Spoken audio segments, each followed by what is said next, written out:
बिस्मिल्लाहिर्रहमानिर्रहीम।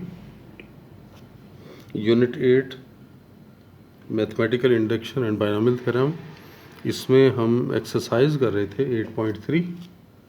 इसी एक्सरसाइज को आगे कंटिन्यू करेंगे, एक्सरसाइज 8.3 और क्वेश्चन नंबर 2 का पार्ट नंबर 9। इसमें square root of 7 over square root of 8। इसे कहा जा रहा है कि आप बाइनोमियल की मदद से अप्रॉक्सीमेट वैल्यू फाइंड करें।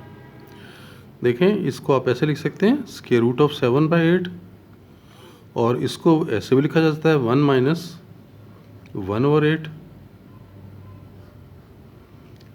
लिख सकते हैं ना। एलसीएम लेंगे तो ये 8 माइनस 1 7/8 हो जाएगा। तो बाइनोमियल की फॉर्म आ गई 1 माइनस 1/8 टू द पावर 1/2। इसे बाइनोमियल से एक्सपेंड कर लें। 1/8 आप देख लें कितना बन रहा है। ये 1/8 आप करोगे तो ये आपके पास आ जाएगा 0.125, यानी ये आपके पास है 1 माइनस 0.125 टू द पावर 1/2। इसे अब हम बाइनोमियल से एक्सपेंड करते हैं। देखें, first term 1 power divided by 1 into minus 0.125, फिर प्लस ये n, फिर ये n माइनस 1 और 1 इंटू 2 माइनस 0.125 स्क्वायर। अगर एक टर्म और लेना चाहें n minus 1, n minus 2, 1 2 3 minus 0.125 cube plus 1। Simplify कर लें 1, ये 1/2 into minus 0.125 plus 1/2 into minus 1/2 और नीचे ये 2, और इसका स्क्वायर करके लिखें तो ये आ जाएगा 0.125 का स्क्वायर। तो ये बन गया 0.015625। उससे नेक्स्ट टर्म 1/2 माइनस 1/2 माइनस 3/2 और नीचे 1 2 3। इसका अगर हम क्यूब लें तो 0.125 का क्यूब ले लें तो हमारे पास देखें कितना आ रहा है 0.015625 मल्टीप्लाई बाय 0.125। तो ये आ गया हमारे पास माइनस 0.001953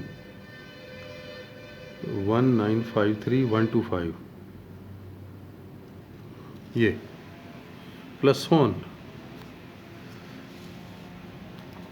अब आप देखो 1, ये हो गया 1/2, या आप सिंप्लीफाई करना शुरू कर दें। ये 0.025 को 2 से डिवाइड करेंगे तो हमारे पास कितना आ जाएगा, माइनस, डिवाइड कर लेते हैं 0.125 डिवाइडेड बाय 2, तो ये आ गया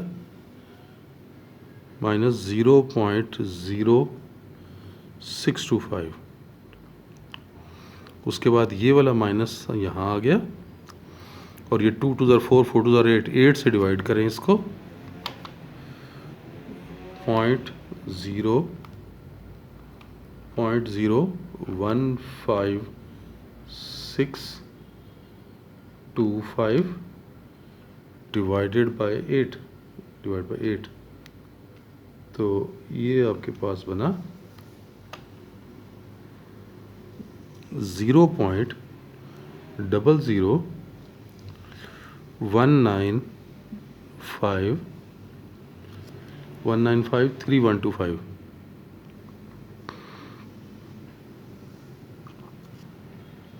इसमें देखें ये 3 कैंसिल हो रहा है, 2 2 4 4 2 8 2 16, इसको 16 से डिवाइड कर लें, minus minus plus plus minus minus, ये माइनस में रिजल्ट आ रहा है।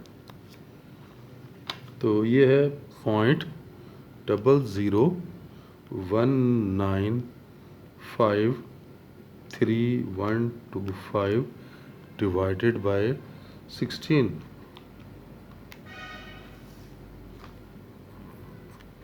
तो ये आपके पास आ गया 0.00012207। ये अभी इन्हें सिंप्लीफाई कर लें, ये तीनों नेगेटिव आपस में ऐड हो जाएंगे, 0.001953 फिर 0.0625 और ये बन गया 0.935248। 3 डेसिमल प्लेसेस चाहिए, तो 0.935 ये आ जाएगा। तो इस तरह से ये क्वेश्चन भी हमने कंप्लीट कर लिया। तो इससे पहले भी इस तरह के क्वेश्चन कर चुके हैं। अब आ जाते हैं नेक्स्ट क्वेश्चन की तरफ। Find the coefficient of x to the power n। ये है question number 3, part number 1। 1 + x² over, नीचे भी 1 + x² ही आ रहा है, इसमें कोई करेक्शन की ज़रूरत है ये? अच्छा, नीचे ऊपर 1 + x² है और नीचे 1 + x² है। ये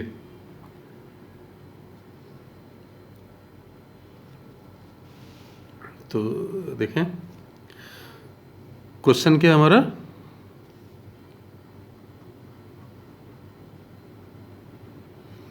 coefficient of x to the power n, ये फाइंड करना है। इसको आप ऊपर लेके जाओ और इसका पावर -2 हो जाएगी। 1 + x², 1 + x to the power -2, इसे एक्सपेंड करते हैं। देखें 1 + x², इसे ओपन करना शुरू करें तो देखें कितना आ रहा है, 1। फिर ये power divided by 1 into x, फिर ये n, फिर ये n - 1, नीचे 1 इंटू 2 x², फिर देखें ये n n - 1 n - 2, नीचे 1 2 3 x³ प्लस सो ऑन। यहाँ से मैं एक रिज़ल्ट ड्राइव करने वाला हूँ, मैंने इसलिए इस तरह लिखा है 1 + x², 1, ये देखें ये आ गया माइनस, ये देखें यहाँ से कितना आ रहा है, माइनस आ रहा है। ये कितना है, यहाँ पे 2 नेगेटिव है, यहाँ पे 1 2 3 नेगेटिव है, यानी इसको ऐसे लिख सकते हैं -1 की पावर 1, और ये 2/1x। उसके बाद आप ये देखें ये कितना आ रहा है, 2 नेगेटिव है, -1 का स्क्वायर, और आगे आ रहा है 2 × 3, और नीचे 1 × 2 x²। इसमें देखें कितने नेगेटिव हैं, 3 नेगेटिव हैं, -1³ ये 2, ये 3 और ये 4, और नीचे 1 2 3 x cube plus so on. अब यहाँ से देखो एक हमारे पास एक वाज़े रिज़ल्ट बन रहा है कि नीचे वाली वैल्यू और ऊपर वाली वैल्यू में क्या फ़र्क है। एक्स की जो एक्सपोनेंशियल है वो एक्सपोनेंशियल कैसे बनता है, यहाँ से बनता है। नीचे वैल्यू जो होती है वही यहाँ पर आ जाती है, और इस एक्सपोनेंशियल में 1 ऐड करें तो इसकी लास्ट टर्म बन रही है। ये देखें, ये पावर 2 थी, एंड में नीचे 2 आ रहा है, इसमें 1 ऐड करें तो ये देखें यहाँ आ रहा है। तो सेम केस है। अब इसमें से मैं x to the power n-2 लेने लगा हूँ। ये एक्स स्क्वायर किस वजह से, x to the power n-2। n-2 क्यों लूँगा मैं, क्योंकि आपको पता है कि जब x का स्क्वायर इससे मल्टीप्लाई होगा तो ये +2 और -2 पावर कैंसिल हो जाएगी, तो x की पावर n आएगा, और आपको x to the power n चाहिए, इसलिए ऐसे कर रहे हैं। नीचे क्या बताया था, देखें पावर जितनी पावर होती है उतनी -1 की पावर बनती है। ये कितना बनेगा, -1 टू द पावर n-2। नीचे वैल्यू क्या बताई थी कि जो ऊपर एक्सपोनेंशियल है वो नीचे आता है, 1 2 3 कहाँ तक जाएगा, n-2 तक, और ऊपर 2 3 4 इससे एक ज़्यादा यानी n-1 तक। अब इसके बाद मैं और भी टर्म ले रहा हूँ, इससे अगली टर्म क्या होगी, n-1।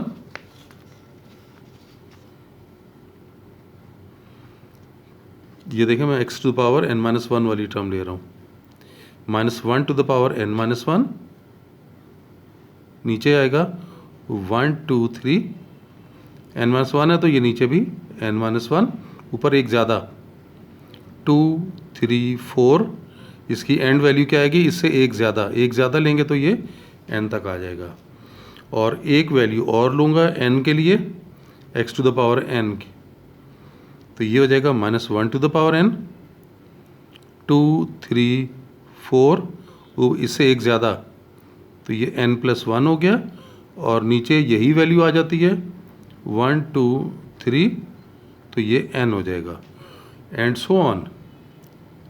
ये मैंने एक्सपेंशन की दरमियान की 3 टर्म्स ऐसी लिखी हैं, इसको देखते हुए, इस तरतीब को देखते हुए, क्योंकि इसके अंदर तो इन्फिनेटली मेनी टर्म्स है ना, इनमें से मैंने देखो ये 3 टर्म्स खुद से बनाई हैं, ये एंड सो ऑन चल रहा है। यहाँ पे भी आगे भी ये ख़त्म नहीं हो रही, आगे भी देख लें ये चलती चली जा रही हैं, ये ख़त्म नहीं हो रही। ये देखें इसकी ये 3 टर्म्स क्यों ली हैं कि ये जो 1 मल्टीप्लाई होगा x की पावर n से, तो आपके पास x की पावर n आएगा, और ये जो स्क्वायर है ये n-2 से मल्टीप्लाई होगा तो तब भी x की पावर n आएगा। तो इसलिए ये चाहिए थी, तो मैंने इसकी दरमियान वाली भी वैल्यू लिख ली। अब इसमें से सिर्फ मैं वो टर्म्स लूँगा जिनमें x की पावर n आएगा, उसे क्या लिखेंगे, the terms involving x to the power n।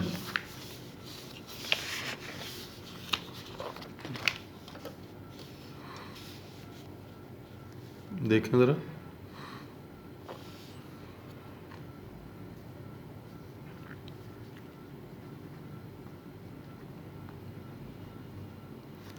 The terms involving x to the power n, वो कौन कौन सी टर्म्स हैं। 1 ने मल्टीप्लाई होना है किसके साथ, 1 ने इसके साथ मल्टीप्लाई होना है तो x की पावर n आएगा, तो ये लिख लें -1 to the power n, 2 3 4 n+1, 1 2 3 up to n x to the power n। और x का स्क्वायर, ये x स्क्वायर जब n-2 वाली टर्म से मल्टीप्लाई होगा तब भी x की पावर n आएगी, तो ये लिखें -1 to the power n-2, 2 3 4 up to n-1, नीचे है 1 1 2 3 अप टू n-2 और x to the power n। आपको क्वेश्चन में कहा गया था कि आपने कोफिशिएंट निकालना है x की पावर n का, पहले इसको सिंप्लीफाई कर लें। -1 टू द पावर n, 2 3 4 ये n और अगली वैल्यू n+1। नीचे आप देखें 1 2 3 up to n x to the power n, -1 to the power n-2, 2 3 4 up to, इसे आप n-2 लिखें और उसके बाद अगली वैल्यू n-1 हो जाएगी। क्यों? क्योंकि एक एक बढ़ रही है ना, रिवर्स पे जाएंगे तो एक कम करेंगे, 4 से कम आया करेंगे तो n3 होगा, 3 से कम करेंगे 2 होगा, n-1 से कम करेंगे तो n-2 हो जाएगा।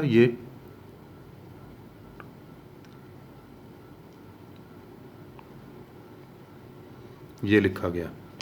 इसमें से आप देख सकते हैं ये तो कैंसिल हो रहा है ना, ये और ये कैंसिल हो गया, यहाँ पे ये वैल्यू और ये कैंसिल हो गई। -1 to the power n common निकल रहा है, -1 to the power n common ले लिया, ये क्या आ जाएगा, ये n+1 आ जाएगा। इधर से -1 की पावर n कॉमन निकला है तो -1 की पावर -2 रह गई, और इधर पे क्या रह जाएगा, n-1, और इन दोनों में कॉमन क्या है, x to the power n। तो -1 to the power n, n+1, ये तो इवन पावर है ना, प्लस हो जाएगा तो ये plus n-1 x to power n, +1 -1 तो कट गया तो ये 2n, -1 to the power n into 2n x to the power n। तो coefficient, hence coefficient of x to the power n is